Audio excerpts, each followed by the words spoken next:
আসসালামু আলাইকুম ওয়া রাহমাতুল্লাহি ওয়া বারাকাতুহু। আলহামদুলিল্লাহি রাব্বিল আলামিন ওয়াসসালাতু ওয়াসসালামু আলা সাইয়্যিদিল মুরসালিন ওয়া আলা আলিহি ওয়া সাহবিহি আজমাইন, আম্মা বা'দ। প্রিয় দর্শক শ্রোতা ভাই বোনেরা, একটি মানবিক বিষয় নিয়ে আপনাদের মুখোমুখি হয়েছি। শিরোনাম দেখতে পাচ্ছেন, ইহলোকে যা প্রতি বছরের শোক দিবস, পরলোকে তা প্রতি বছরের আযাব দিবস। এটি একটি ইনফরমেশন, পারলৌকিক ইনফরমেশন। এই পৃথিবীতে অনেক কিছুই আমরা আনন্দ করে করি, পরলোকে তা অনেক বড় শাস্তি এবং নিরানন্দ বয়ে নিয়ে আসে। অধিকাংশ গাইডলাইন ব্যতীত, নবীগণের গাইডলাইন ব্যতীত যদি আমরা কিছু করি, নিজের মনের খাহেশ, অন্তরের হবি বাস্তবায়ন করার জন্য, তাহলে সেটা কত বড় অকল্যাণ নিয়ে আসতে পারে। দেখুন, এ বিষয়ে নবী সাল্লাল্লাহু আলাইহি ওয়াসাল্লাম বলেন, আল মাইয়িতু ইউআযাবু বিমা নিহা আলাইহি। মৃতকে শাস্তি দেওয়া হয় এই কারণে, এই শাস্তিটাই, আযাবটা, পানিশমেন্ট, টর্মেন্ট কেন আসে? মৃত্যুর পরে কত অসহায় জীবন, সেখানে একা। তো সেখানে যদি শাস্তিটা হয় কত ভয়াবহ। এই শাস্তিটার কারণ কি? বেমা নিহা আলাইহি। জীবিতরা এটার কারণ, জীবিতরা কি করে? তার জন্য শোকানুষ্ঠান করে প্রতি বছর। মৃত্যু বছর নয়, মৃত্যু বছর শেষে শোকানুষ্ঠান, কাঙ্গালি ভোজ, স্মৃতিচারণের জন্য খাবার দাবারের এসব আয়োজন যে করে, আরবিতে এটাকে নিয়াহাত বলে। তো শাস্তির কারণ হলো বেমা নিহা আলাইহি, তার জন্য নিয়াহাত করা হয় যেহেতু, সেই জন্য এরা পৃথিবীতে করে নিয়াহাত অনুষ্ঠান, কাঙ্গালি ভোজ, শোক অনুষ্ঠান, পরলোকে তার উপরে চলতে হয়, শুরু হয় শাস্তি, আযাব। তো এই হাদিসটি ইমাম বুখারী বর্ণনা করেছেন 1292 নম্বর হাদিস, সহিহ মুসলিম 927 নম্বর হাদিস। একেবারে সহিহ শুদ্ধ ইনফরমেশন, পারলৌকিক ইনফরমেশন। আপনাকে এটা ফলো করতে হবে, হেয়ার আফটার।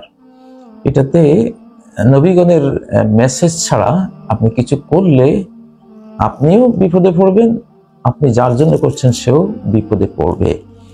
আচ্ছা, এখন এখানে প্রশ্ন হলো, নিয়াহাত কাকে বলে?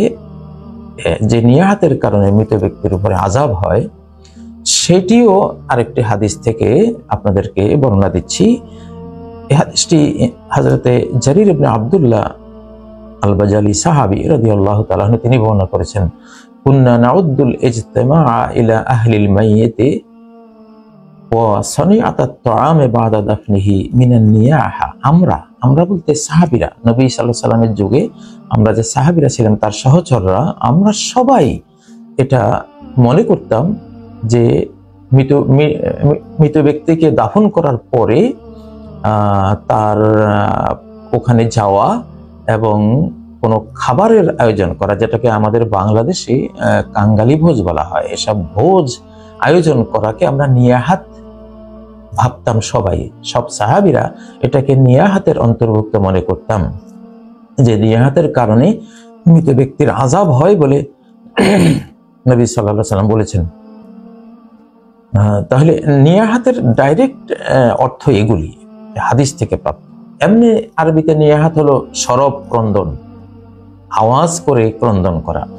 তো যেখানে আওয়াজ করে ক্রন্দনের সাথে আবার ক্রন্দন থাক আর না থাক, কাঙ্গালি ভোজের আয়োজন হতো এবং সেখানে গণজমায়েত করা হতো। তাহলে এসব গণজমায়েত এবং কাঙ্গালি ভোজ এটা নিয়াহাতের অন্তর্ভুক্ত, এই কারণে আযাব হয়।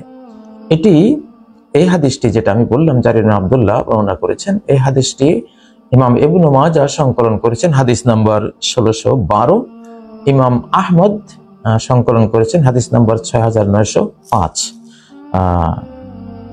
এগুলি সহিহ শুদ্ধ হাদিস। আচ্ছা, আর মৃত ব্যক্তির জন্য মৃত্যু বছর পরে প্রতি বছর শোক পালন করা যায় কিনা, বিধাতার বিধানে এটা কি? দেখুন, না জানলে তো সর্বনাশ আমরা আপনারা করব। এখানে একটি সহিহ হাদিস রয়েছে, লা ইয়াহিল্লু লিমরাআতিন তু'মিনু বিল্লাহি ওয়াল ইয়াউমিল আখির আন তুহিদ্দা আলা মাইয়িতিন ফাওকা থালাথ ইল্লা আলা যাওজিন ফাইন্নাহা তুহিদ্দু আলাইহি আরবাআতা আশহুরিন ওয়া আশরা। অর্থাৎ কোন নারীর জন্য এটা বৈধ নয় যে সে কোনো মৃত ব্যক্তির জন্য 3 দিনের বেশি, মৃত্যু বছরে মৃত্যু দিন পরের দিন পরের দিন, এই 3 দিনের বেশি সে কোনো শোক করবে, এটা বৈধ নয়, অবৈধ, ইলিগাল। হ্যাঁ, যদি তার স্বামী মৃত্যুবরণ করে তখন সে 4 মাস 10 দিন শোক করবে মৃত্যু বছর, এরপরে আর না। এটা শুধু মৃত্যু বছরের সাথে সম্পৃক্ত। এই হাদিসটি ইমাম বুখারী বর্ণনা করেছেন, হাদিস নম্বর 1280, সহিহ মুসলিম হাদিস নম্বর 1486, সহিহ হাদিস একেবারে। তাহলে মৃত্যু বছরের পরে স্বামী হোক অস্বামী হোক কারোর জন্য শোক করা বিধাতার বিধানে কি হলো? অবৈধ হলো, শাস্তিযোগ্য অপরাধ হলো। এখানে নারীর কথা এসছে কেন? নারীরাই সাধারণত শোক সন্তপ্ত বেশি হয়, তারা আবেগী বেশি, এই জন্য তাদেরকে সতর্ক করা হয়েছে। পুরুষরা এমনটা করে না, কিন্তু এখানে পুরুষটাও ইনক্লুড রয়েছে, যে অর্থাৎ নারী আর পুরুষ যেই হোক না কেন, মৃত্যু বছর 3 দিনের পরে আর কোনো শোক নেই, শোক দিবস নেই। তাহলে আমরা কি করছি? আমরা এগুলো কিন্তু করে যাচ্ছি। এগুলোর কারণে অনেক ফিতনা ফাসাদ, আমাদের ইহলোকও বরবাদ হচ্ছে, পরলোকও বরবাদ হচ্ছে। আর কতকাল করব ভুল পথে, আর কত দিন আমরা চলবো? আমাদের ফিরে আসা উচিত এগুলো থেকে। প্রিয় বন্ধুরা, এখন আপনি মৃতের জন্য কি করবেন? একটা আবেগ তো আছে যে আমি আমার মৃত মা বোন, ভাই বোন যে মারা যাক না কেন, বা আমার প্রিয় কোনো ব্যক্তি মারা গেছে, কি করবেন? দেখুন, নবী সাল্লাল্লাহু আলাইহি ওয়াসাল্লাম থেকে আরেকটি হাদিস দিচ্ছি, এখানে 7টি পয়েন্ট নবীজি বলছেন যে এগুলো মৃত্যুর পরে মৃত ব্যক্তিদের উপকার করে, তাদের ওখানে চলে যায়, তাদের আমলনামায় পৌঁছে যায়। ইন্না মিম্মা ইয়ালহাকুল মুমিনা মিন আমালিহি ওয়া হাসানাতিহি বা'দা মামাতি, মুমিনের যে আমল মৃত্যুর পরেও পৌঁছতে থাকে, তার পুণ্যকর্ম যেগুলো তার কাছে যেতে থাকে মৃত্যুর পরে। 1 নম্বর, ইলমান আলেমাহু ওয়া নাশারা, কোনো জ্ঞান, উপকারী জ্ঞান যেটা সে শিখেছে এবং ছড়িয়ে দিয়ে গেছে, যতকাল থাকবে তার কাছে এর সওয়াব যেতে থাকবে। 2 নম্বর, ওয়ালাদান সালেহান তারাকা, কোনো পুণ্যময় ছেলে মেয়ে, সুপুত্র সুপুত্রী যদি সে রেখে যায়, তাদের সব জীবন কর্ম সৎকর্মগুলো তার কাছে যেতে থাকবে। 3 নম্বর, ও মুসহাফান ওয়ারাসাহু, কোরআনে কারীম যদি সে উত্তরাধিকারী রেখে গিয়ে থাকে, কোরআনে কারীমের 1 নুসখা 2 নুসখা মানে বা তাফসীর এরকম যদি রেখে গিয়ে থাকে, তাহলে সেটা যতদিন থাকবে পড়া হবে, সে সওয়াব পেতে থাকবে। 4 নম্বর, মসজিদান বানাহু, কোন মসজিদ যদি সে নির্মাণ করে, এটা সওয়াব তার কাছে যেতে থাকবে। আও বাইতান লিবনিস সাবিলে বানাহু, যদি মুসাফিরের জন্য কোনো পান্থশালা সে নির্মাণ করে, বিশ্রামাগার নির্মাণ করে, যেখানে একটা বাথরুম আছে, যেখানে একটা নামাজের জায়গা আছে, যেখানে একটু রিল্যাক্স মোডে কিছুক্ষণ বিশ্রাম নেওয়ার সুযোগ আছে, এগুলো সে এর সওয়াব পেতে থাকবে।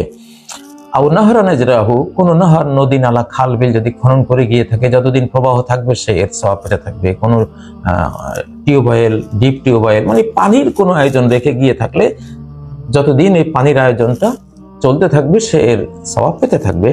6 নম্বর, এটা গেল 6 নম্বর। 7 নম্বর হলো সাদাকাতান আখরাজাহা মিন মালিহি, কোন সাদাকা যদি সে তার সম্পদ থেকে দিয়ে থাকে, কি সিহহাতিহি, সুস্থ থাকা অবস্থায়, যেহেতু মৃত্যু রোগ শুরু হলে সাদাকার কবুল হবে না, ওসিয়তের 1/3 ছাড়া। মৃত্যু রোগ শুরু হলে সাদাকা গ্রহণযোগ্য না, শুধু ওসিয়তটা গ্রহণযোগ্য। এই জন্য সুস্থতার কথা বলা হচ্ছে, যে সুস্থ অবস্থায় যদি সে সাদাকা দেয় তার মাল থেকে, এবং তার হায়াত অবস্থায়, বেঁচে থাকা অবস্থায় যদি দেয়, ইয়ালহাকুহু মিন বা'দি মাউতিহি, তার মৃত্যুর পর এটা পৌঁছে যাবে। এখন এই যে 7টি কর্ম, এগুলো সে নিজে করুক। কিছু আছে যেটা তার নিজে করতে হবে, যেমন একটা সুসন্তান রেখে যাওয়া, এটা অন্যরা তো আর এটা রাখতে পারবে না। আর বাকি 6টা তো যে কোনো লোক তার পক্ষ থেকে করতে পারে। একটা কোরআন তার পক্ষ থেকে সাদাকা করে দেয়া, পান্থশালা নির্মাণ করে দেয়া, খালবিল খনন করে দেয়া, এই জাতীয় ওয়েলফেয়ারের কাজগুলো করা যে কেউ করতে পারে, এগুলো তার আমলনামায় চলে যাবে। এই হাদিসটি ইমাম ইবনে মাজাহ বর্ণনা করেছেন, হাদিস নাম্বার 200।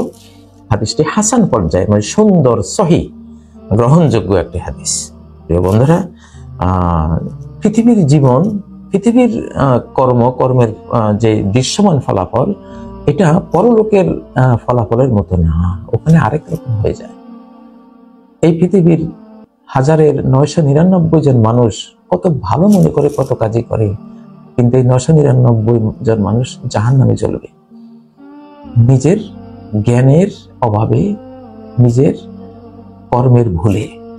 আল্লাহ তাআলা আমাদেরকে সঠিক জ্ঞান অনুসারে কাজ করার তৌফিক দেন। সুবহানাকাল্লাহুম্মা ওয়া বিহামদিকা আশহাদু আল্লা ইলাহা ইল্লা আনতা আস্তাগফিরুকা ওয়া আতুবু ইলাইক। আসসালামু আলাইকুম ওয়া রাহমাতুল্লাহি ওয়া বারাকাতুহু।